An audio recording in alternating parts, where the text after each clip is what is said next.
So hello, I'm Miriam, a philosopher from Sweden. At least that's what I say I am, but it's only a small part of me, of course. But in this setting, it's we find that it's quite good to have quite a limited frame, just to explore what that means. To speak as a philosopher from Sweden, even though it's debatable whether anyone is a philosopher, and I'm not from Sweden. Right. I love that so much, Miriam. That's lovely. I'm Rachel. I'm a coach and consultant from Wisconsin. Similarly, right, like many other things, and debatable where any of us are really from, to Miriam's point. The reason I like to use coach and consultant, it's beneath those two things for me is guidance, sort of reflection, right? These are more hows than whats, which I find quite fascinating, right? Like oftentimes we're asked to tell people what we are, and I realized for myself somewhat recently that I think that my what is actually a how. So I'm a coaching consultant or a guide. Oh, Yes. wow. And to add some more to the mix, I'm a healer from Holland. However, I have Scandinavian genes, Miriam. Yeah, we talked about that the other time. But no, I also keep it in this frame, a healer from Holland, and I'm about the spiritual development, as you were referring to in the previous conversation. But more on that later on. Sure. Yes, you were talking about Dabrowski, Rachel. Oh yeah, just this study group that I've found that has felt like some sort of wonderful like space for reflection, exploration, discovery, just to kind of play around with a theory and in a lens of sort of this like there's a kindredness, right? There's the spirit of revolution that feels quite afoot of things, but really just sort of like, not necessarily needing to be right or not needing to advance any sort of like additional piece to the theory or to apply it to the concept of giftedness or personal development, but it's just trying to understand like what exactly did this brilliant man mean in terms of this theory. And we were speaking a little bit about that in our last conversation about that initial that initial disintegration that takes us from that more unilevel state of being where there is this integration and this integration in the form of maybe more like compliance with norms, standards.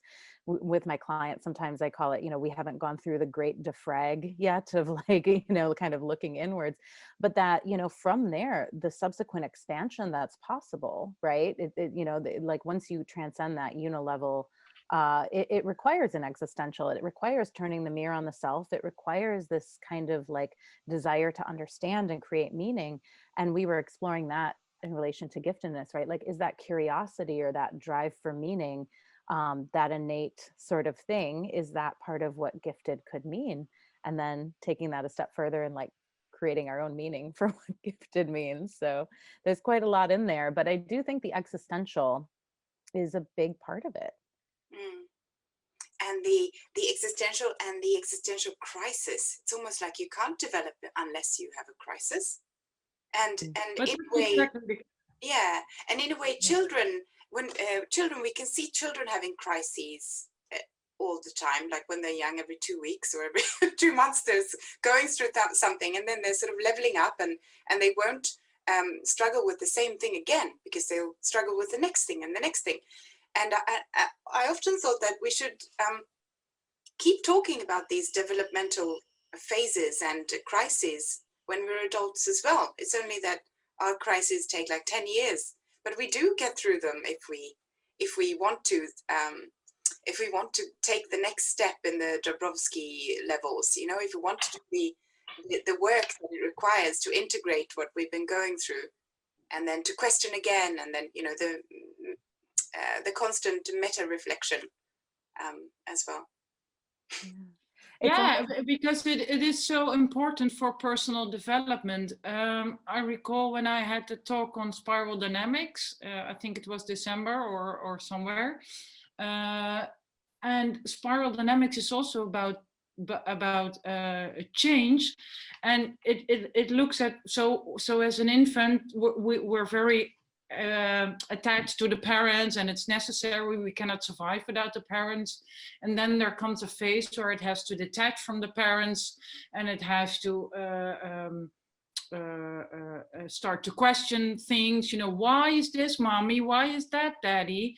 It has to find a sense of self. It needs to feel the friction between itself as an individual as well and the parents. And then there's again that committing to the parents and the family bonding, and so there's episodes of growth.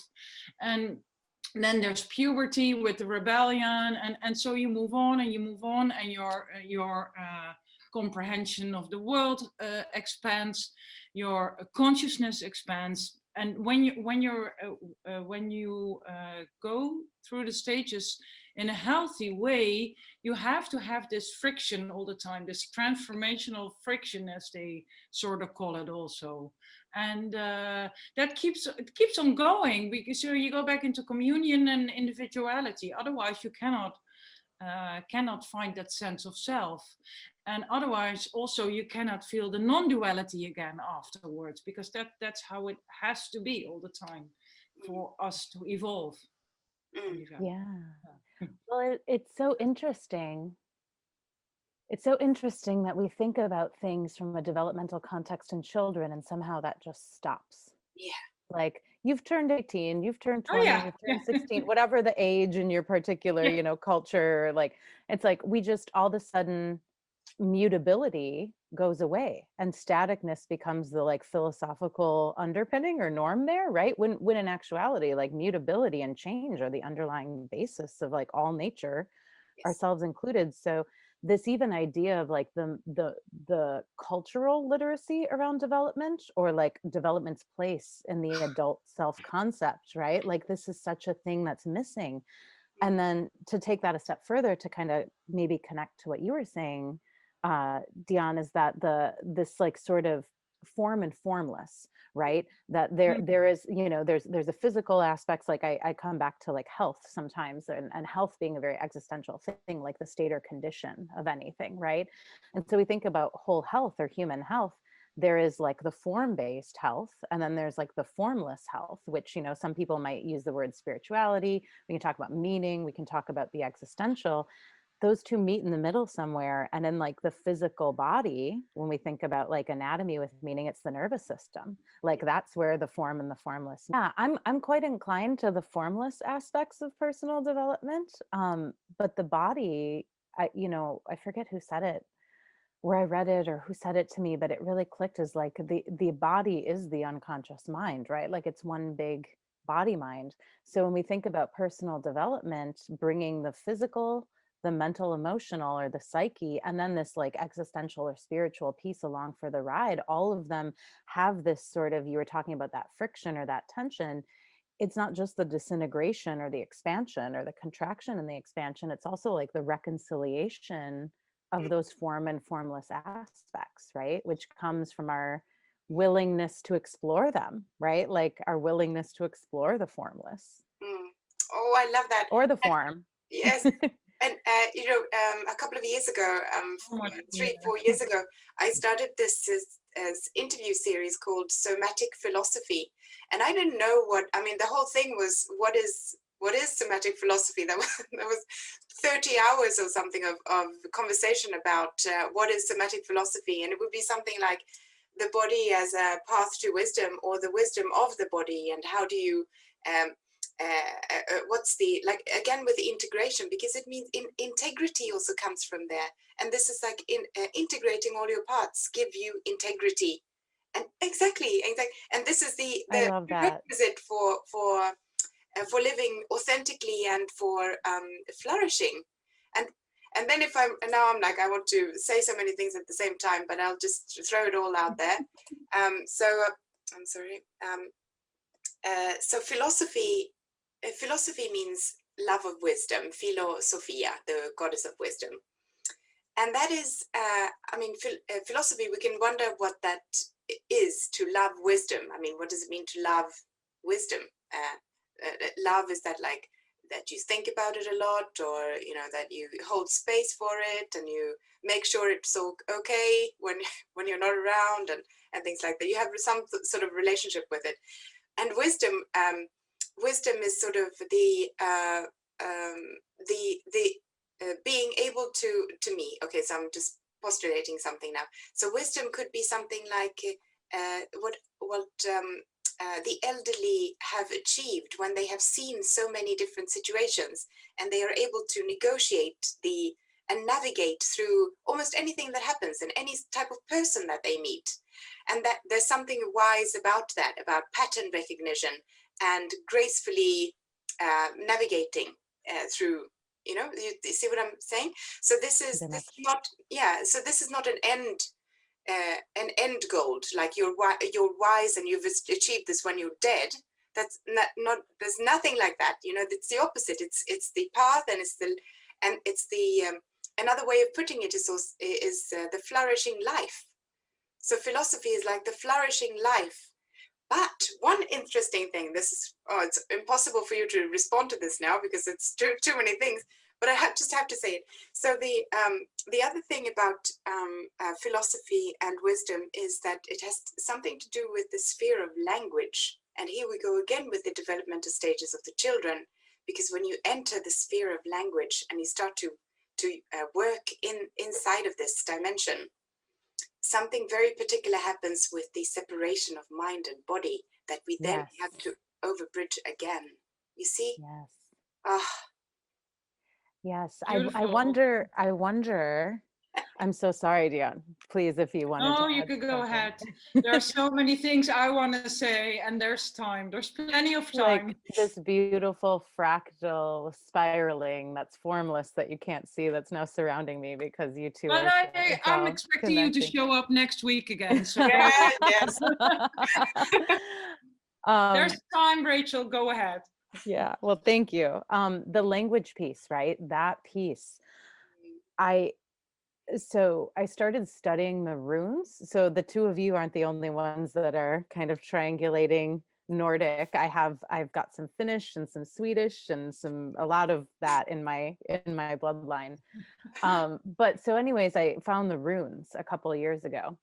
And actually this beginning of my own, if I back up even a bit before that, the gifted discovery piece, language was where I went immediately. Like my tension with language was the vehicle that I presented to the person that I was working with, like my inability to reconcile duality inside of language. So like there are definitions and then there's meaning, right? And meaning creates definition, like individual meaning, subjective meaning. Like if the three of us are, however many, tens of hundreds of thousands of years ago, and we're on a plane, right? And I see a saber-toothed tiger and I name that, and then Miriam sees the same thing, and Dyonne, you see the same thing, then we have this collective reality. We have this definition. It's a large cat. It's very scary. It's a predator. We need to hide from it. It's like, So the language piece is quite fascinating because I think that in my work with my clients sometimes too, and a lot of times even business clients, like my transition from marketing, I've taken to branding now and working with conscious businesses who are looking to kind of reclaim language. And there's so much trauma, there's so much separation that shows up in language because the definition and the meaning are so far from each other, it feels at this point, right? Like I find myself going down rabbit holes of the thesaurus and the dictionary all the time. And then you can find like social and cultural bias or sort of certain pieces of history show up in how we define words. So I'll pull myself back, all that to say, like, meaning is both subjective and collective, right? And that this piece of sort of reclaiming language for ourselves, when I discovered the runes, it was like, oh, here's the bridge from non-language to humans, non-written language to humans to written language. And just the depth of symbolism and meaning that can exist in one little symbol, right? Like how amazing is that? And so when we think about how that has gone, right, now we have these words that hold so much less meaning. And so I wonder this tension that you're speaking about, Miriam, like showing up in language, that really was like the first place I went, because I was like, I can't understand it. Why don't the words mean anything? Yeah.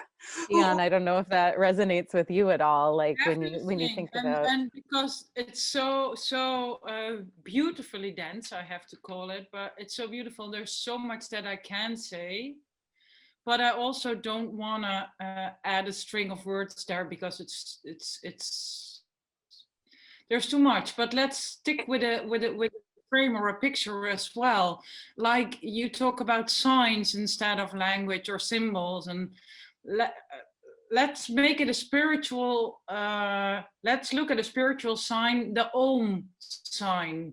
You know, the little three-ish kind of symbol, and with the dot, and because that symbol in itself, instead of describing what Om is, we could have 3 podcasts on Om, for instance, but just looking at the sign of Om and what it would signify, or what it would mean, and how it already has contributed to personal development, to bring it back into this room of us. Yeah, that's I only say this now because I want to say how powerful it is that you say when you let go of the language again, and when you look at the symbols, or when you look at sign, you didn't use the word signs, but you understand what I mean. Yeah, it's almost like language is going through its own positive disintegration as well, Yeah. potentially, right? Like that, you know, all of this quote unquote evolution, or like maybe humanity has been developing very unconsciously. It's like, well, maybe now it's time for us to start like developing a little more consciously as a collective. It's like our individual selves doing that on whatever timeline or whatever. But I feel a deep, like, I see this a lot too, like in you know, reclamation of language and people trying to sort of understand and negotiate meaning inside of certain communities, right? But it's really like language is being asked to have its own disintegration, perhaps. Yeah, to take a step back and let it. Yeah, definitely. You know, I see the same thing. There you go. Yeah. Yeah, I see the same thing about the disintegration, and I see it, and like all of humanity as a whole, doing a collective disintegration and moving out. And many of the what we can see in social movements, and the use of language, and the trying to claim language as and the how should I say this, okay, so in the philosophy of language, you show how there is a difference between the signifier and the signified. So there's a difference between the word chair and that chair there, you know, and this, and but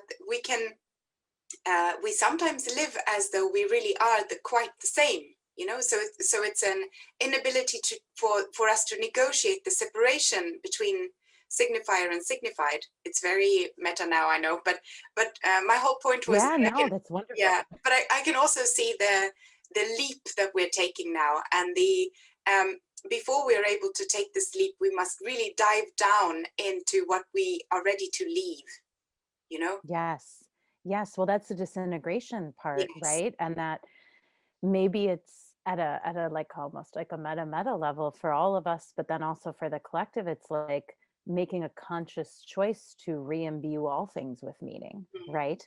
And that in order to do that, we need to like use the tools that, again, like, you know, so many indigenous wisdom practices and sort of stories will like just carry with it. But for me, philosophical, or what I call like functional non-duality, changed everything.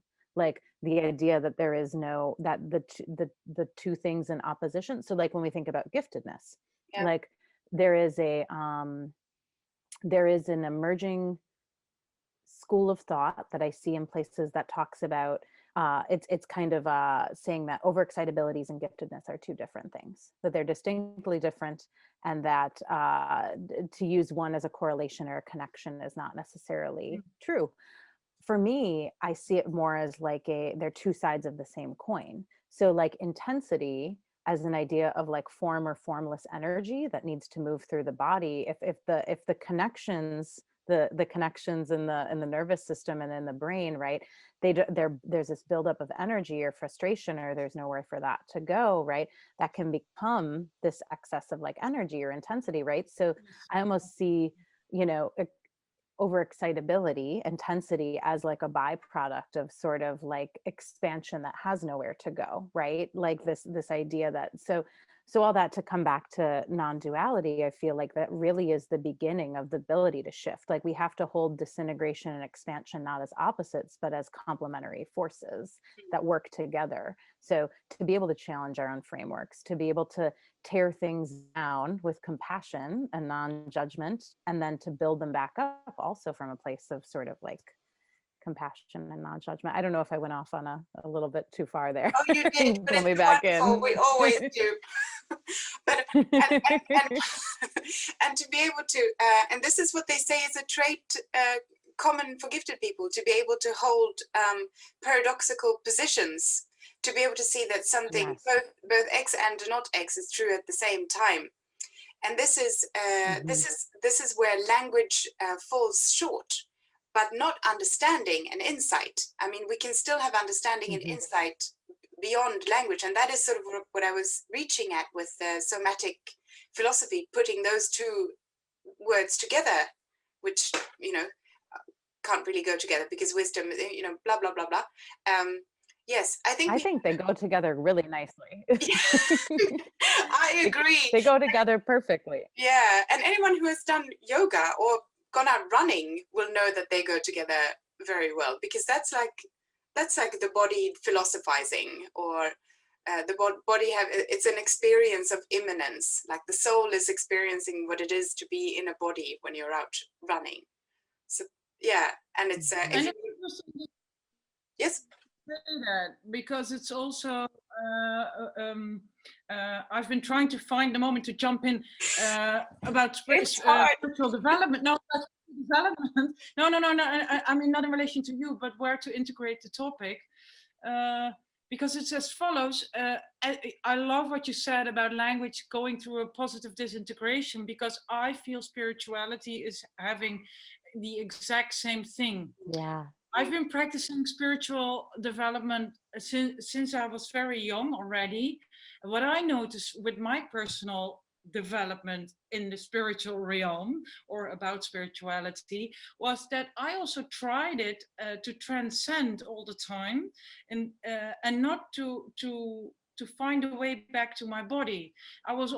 Spirituality used to be so much about transcending and being out there, or becoming very permeable, and just being in communion with everybody, but with losing your boundaries, actually, with not being present in your body, but just being in a group, and being very symbiotic almost. So spirituality has very dark sides as well, and spirituality in that sense, and if you use it because you in a way don't want to be here, or just want to lose yourself in a group energy, that is also not what it should be about. And what I noticed for myself also with if either being doing Reiki treatments or whatever, if people want to do it for a fix, or if they want to do it to as an escapism, then that is not what spirituality is all about. It should be about wanting to learn how it is to inhabit yourself here on this earth, and how it is to be here. And yeah, and that's so important. So embodied spirituality as well. And actually all the old spiritual wisdoms have to be revisited as well, same as language. Yeah, I feel exactly the same, Rachel. Yeah. That's beautiful. It's back to that form and formless, right? Is like this, we live in a very, at this point in history, things feel very fragmented to me, and they feel very materialistic.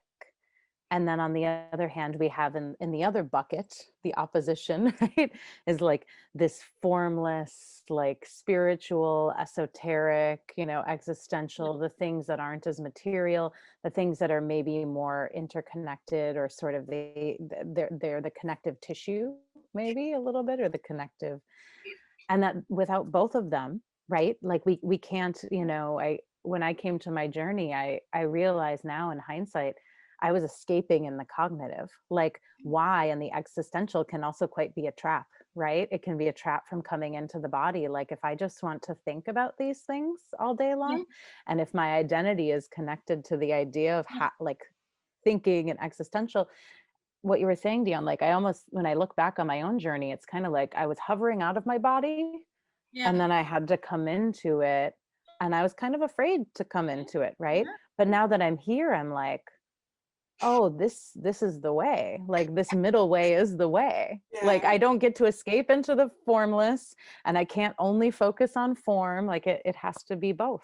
Because if I may say something, I recall giving a Reiki course and people asking me, can I see colors? How do I see the colors? And how can I sense this? So people were all asking me after a kind of circus or a carnival. And I was like, yeah, but that's not what it is about, you know?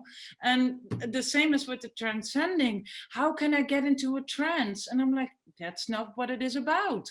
Or with a meditation, what should I do and how should I be doing it? How will I become mindful? Well, that is not what it is about. It is about you being here, just committing yourself and just allowing things to unfold or happen, or just allow yourself to experience, and don't mind the what, the how, the language, you know, because you are here because of that, and now it's time to let that all go. Throwing like an anchor up and one down, so that you always have this and this is the two-way. It's so not a paradox at all, but you have to go both ways. But I think we need to end now. Sadly, I would like to let's do this again. Yes. Yeah, I'd love to. It's always fun connecting with you too. It's always like permission to go in any number of directions and explore. And yeah, this was lovely. Thank you. Alone, girl. Yeah. Yes. See you soon again. And thank you. Yes.